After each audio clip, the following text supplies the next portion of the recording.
My fellow citizens of all nations, the Communist Manifesto by Karl Marx and Friedrich Engels.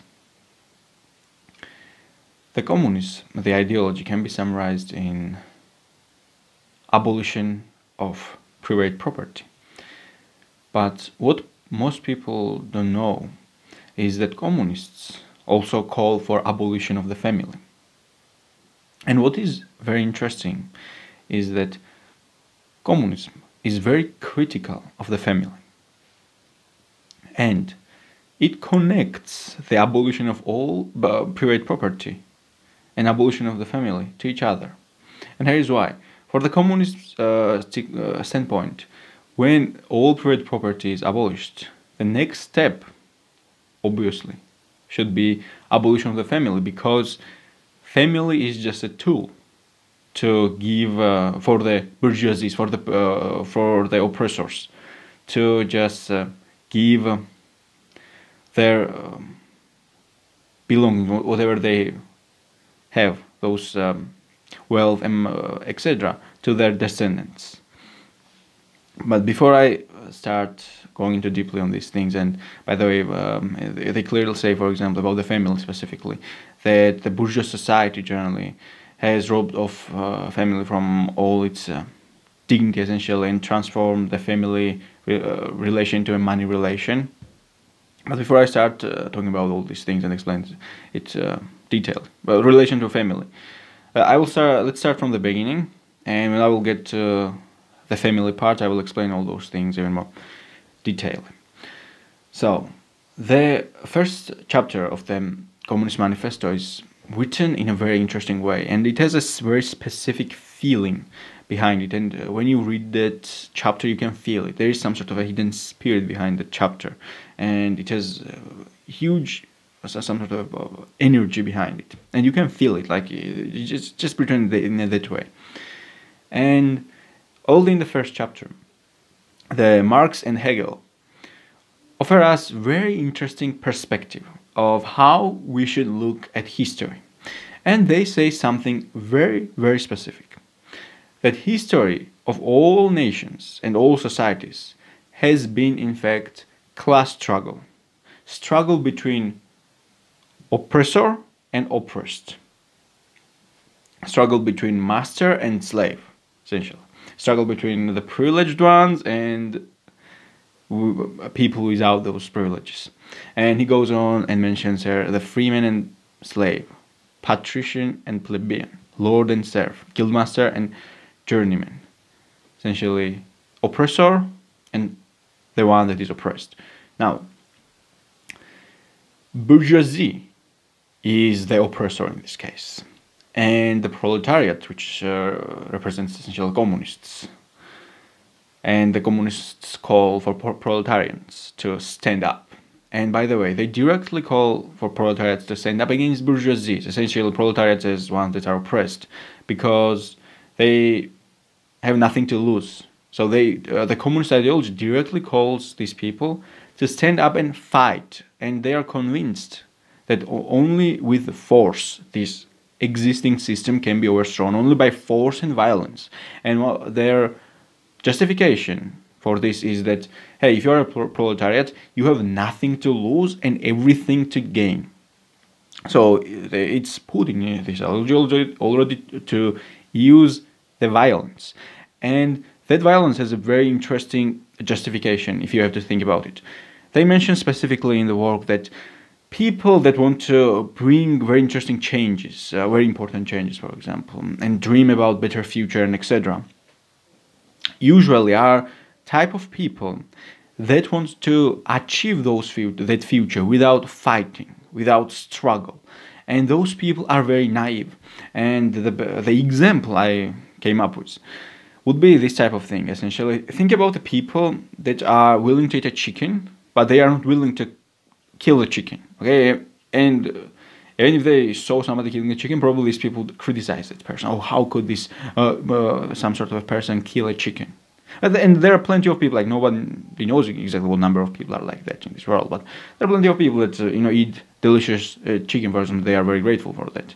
But they would criticize that person that actually went there and did the actual job and cut that chicken's head and etc. So they essentially want to be self-deceived, or they don't want to see that, and neither they like people, for example, that do that type of thing, because for them it's etc. So that would be example of it, and that's why essentially they call for violence, and this is how the bourgeois society, that is oppressor, can be overthrown. Now, their claim about modern bourgeoisie is very interesting, because they say that they are essentially they appeared from a ruins of a feudal society, and they did not get rid of a class antagonism. So they are essentially the same people, that they just changed the name. So they are still the ones that oppress us. Now, there is also another strong critique of general society, of this global capitalistic ideology, and it follows in this idea basically. It mentions, physician, poet, lawyer, man of science, and it explains that this ideology has transformed these respective people that are poets, men of science, etc., into paid laborers or slaves, essentially.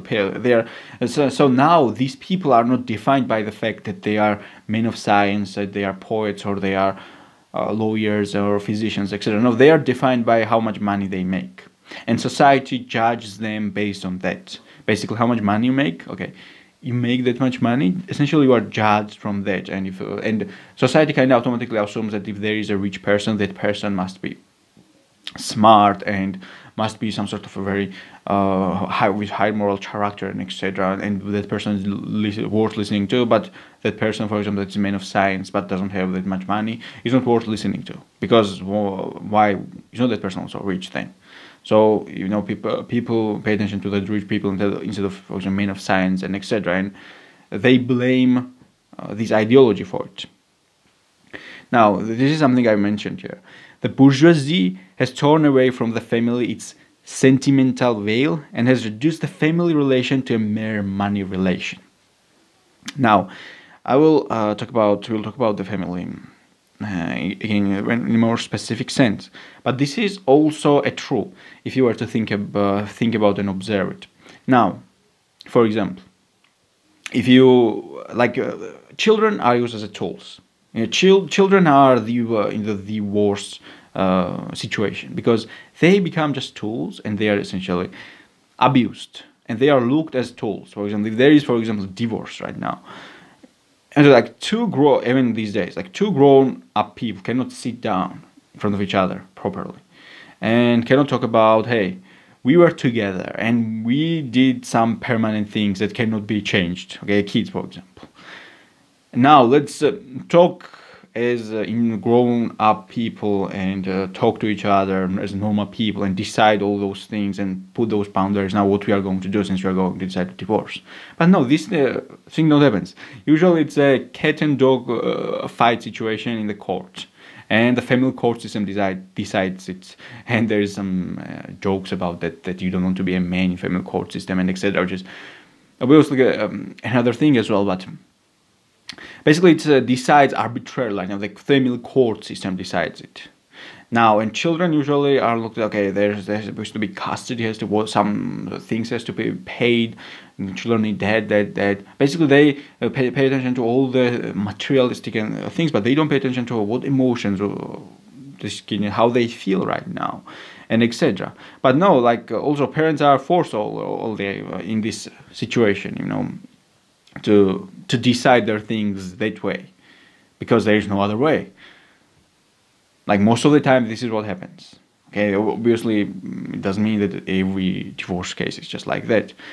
But obviously, who gets more money? Okay, who gets more money out of this relationship right now? Because we are divorcing, right? Divorce is happening. So who gets more? And it's just a merely money relation.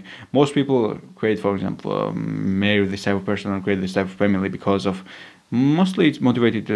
Now they may never say it, but it's because of money.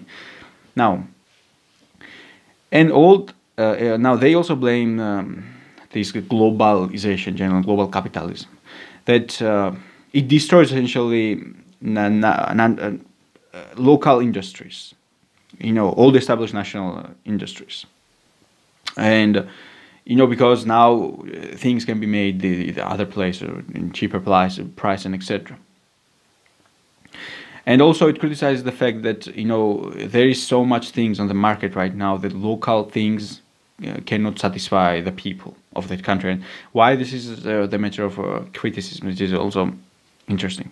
So what if there is a lot of things on the market? But here is what can be said about it. Thing is that when you don't know the one that produced these products, okay, let's say whatever product it is, take anything.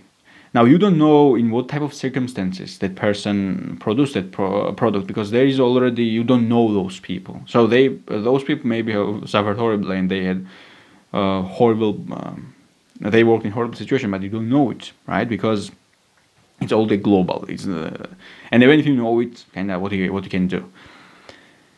Now, it also talks about the intellectual creation of individual nations, becomes a common property, and national one-sidedness and narrow-mindedness becomes more and more impossible.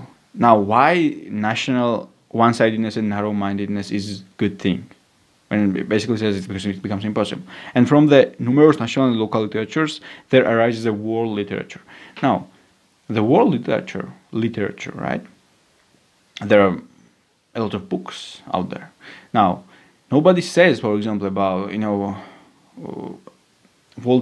about Voltaire, for example, that he just belongs to the world. No, everyone knows that he was a French author, but it also belongs to the world, his work. And same for Nietzsche, for example. Everybody knows that he was a German, but it's not like his works are not part of this world literature right now. It is part of it, but it don't really, even if there is a creation of a collection of books of world literature, it serves more good than bad, because we are all humans, and at the end of the day, the ideas are just common property, and that's how it should be. Just like I look at this Communist Manifesto, for example, myself. So why it sees a bad thing, or it automatically assumes basically that because of those national one-sidedness, these authors existed. But I don't know what his thoughts would be, however, on Voltaire. But Voltaire is one of the greatest authors, and definitely he did not thought that way. And now the thing is that there is nothing wrong with the idea of a world literature. But nobody else at the same time robs that authors from wherever they are, from their respective places. So it is just why we bring it up like that, in this sense, because it don't happen this way. Now, there is very great, essentially an accusation toward the bourgeois society. And it is, in fact, very interesting accusation, that bourgeois society is not satisfied by having essentially sons and daughters and wives of proletariats for themselves. Because from the communistic view, proletariats, even though they created the family, and right now we're going to talk about this idea of the family, as I've told you about abolition of the family and where these things come from basically from the communist standpoint. This is how they look at it. Basically, proletarians, for example, that have wives and daughters, they in reality are they are the slaves of bourgeoisie. Now this is how it directly says this idea, because bourgeoisie has all the money, all the etc., and they can easily seduce that people if they want and so wish so. And the family, idea of the family, has always been beneficial for the bourgeoisie to just pass on their wealth, for whatever wealth they own, to essentially to their descendants. But that same idea is not beneficial for the proletariat, because they, compared to the bourgeoisie, they own really nothing. And bourgeoisie has all the essentially advantages, because they can get those people, they can seduce the people, and they can do whatever they want because they have the money. And it's kind of a form of a hypocritical form of prostitution. And it made me think about these days, because I mean, obviously, like, money matters, and if you are very rich, I mean, if you, let's assume that proletariat, right? Well, like, why would not you be able to do it with proletariat, like what they have? Now, there is this, basically I will read this about how they say it exactly. Our bourgeoisie is not content with having the wives and daughters of their proletarians at their disposal, not to speak of common prostitutes. Take the greatest pleasure in seducing each other's wives. Now, this is also kind of out there thing to say, but it is also a fact that the bourgeois society basically exploited their own children to essentially pass on those wealth and etc. And if you go back and observe how this happens, again, influential families, how the marriage and etc. happens. It's the marriage in influential families is just a tool. Just a tool. It's you know, just how in ancient times they had like a political marriage, stuff like that. This is the same thing. It's a marriage. There is a creation of a family motivated because of the private property, and they, because of that, communists automatically assume that once there is no private property and it's abolished, the marriage will lose its purpose, because it is the main purpose of the family to just pass on this wealth. This is always been so. It's not like anything new. It's not like they are wrong here. Now, but now but and they don't ask their children if they want it, their marriage or their etc. No, this is just tool for them. And it is also very huge. It would be, if it were to be put into practice, it would be a very interesting thing. By the way, by abolishing all private property, it kind of assumes that we are cooperative. And by abolishing the family, essentially, we kind of become a cooperative breeders. Kind of, it's not widely discussed, but they definitely have this idea. And now, how it happens how is it today? How is the situation? For example, man has to pay, even if there is no, for example, let's say there is no direct prostitution. Okay, and this is how this system works. If there is no like direct prostitution, there is indirect prostitution. What it means is that you may, as a man, for example, in much of websites, for example, if they are dating websites, etc. As a man, you have to pay, just like you have to pay as a man to enter the club, and etc. But if you are a good-looking woman, for example, etc., you will be let in the club free. And now for women, mostly on that register on that website, etc., is free, but men has to pay. But now it's not direct prostitution, but it is certainly indirect prostitution. And now let's don't say that like bourgeoisie don't have a ridiculous amount of advantages. When because of their position, etc. Like, even though the proletarians, for example, they have family, like, well, so what? For bourgeoisie, it's not something they're not accessible to them, because there is this idea that the materialistic things doesn't matter. Now, obviously, certainly that it doesn't have that much importance, and it doesn't matter for everybody. But most of the time, it does matter. Like, it does matter in your dating life, what type of car you drive, what type of house you live in, and etc. I mean, what type of social status you have, and etc. Now, it doesn't mean without those things you cannot get something, but it's not the same thing. And the effort and etc. But basically, it's not the same thing. But it doesn't mean that you cannot have some sort of fun just for the sake of pleasure. But that thing will be different for so-called, let's say, bourgeoisie. Now, the working men have no country. And now, we mentioned how the communists are critical of those basic abolition of those national characteristics. Now, they say something very interesting. The man that has no national characteristic. Basically, the man that doesn't care about whether he's French, German, from USA or whatever, from wherever this place is, that man that becomes essentially engrossed in this thing, for that man, like there is like for that man, now that man only don't hold any feelings toward anybody. That man only does not differentiate, or that man or the general human being doesn't differentiate.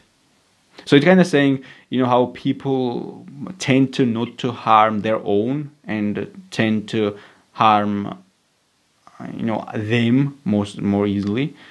Just like, for example, brother would not most likely, be violent toward their sister type of thing, right? Most of the time, obviously, all those things are exception. But the way I understood this thing of example of this communism is that the man that has this national characteristic, essentially, or woman, for example, of a German or a French, for example, and a Frenchman kind of has that type of sympathetic nationalistic feeling toward the idea of a French, and therefore that man, because just like brother would have for his sister, just kind of I guess this is type of example they try to this Marx and Hegel try to bring with this, saying like that person would be more kind toward the earth, more but it's nevertheless it's very interesting suggestion. Essentially, the person has this nationalistic feeling of something, is more has that same family relation to the nation as well, and essentially treats it much better. You can understand it that way. And generally, working men have no country right now because.